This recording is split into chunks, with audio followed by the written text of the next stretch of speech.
Chelsea against Leicester this weekend was supposed to be about the return of one former manager to Stamford Bridge. But how close were they to losing their current Italian? Rumours about Antonio Conte's time in charge coming to a premature end surfaced on Thursday, but they were met with defiance when he held his pre-match news conference on Friday.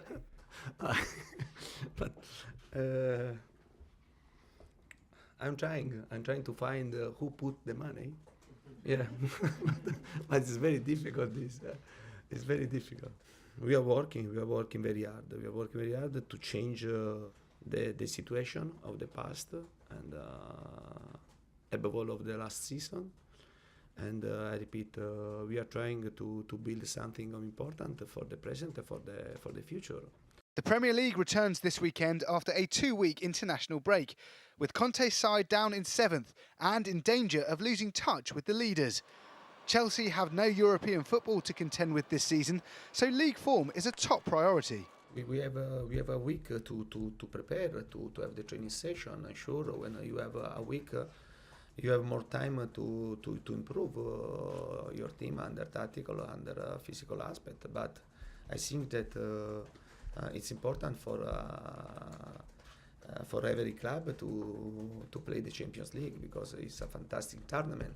Saturday is set to be an emotional time for Claudio Ranieri, who returns to Chelsea for the first time as a Premier League winning manager. He spent 4 years in West London and is still held with great affection by fans and former players alike.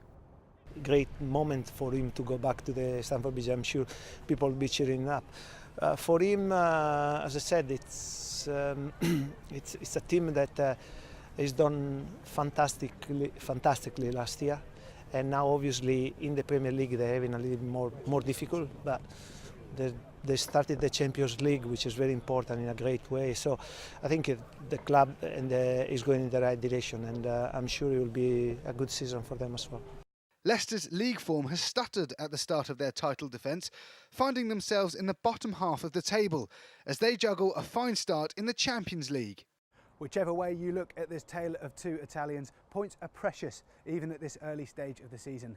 Leicester are juggling domestic form with European progress, while Antonio Conte is finding out just how hard the Premier League really can be. Everybody believed that the man who galvanised quite a poor Italy side at the Euros would really sprinkle his stardust over Chelsea. He hasn't done that yet. They still can't defend. I look at that Chelsea side, it's going to be a long time before they get to where Conte wants them to be. I think it's going to be a tough match for them. Ranieri has already achieved something at Leicester he never managed at Chelsea by lifting a trophy, and a first win against his former club could make life even harder for his compatriot.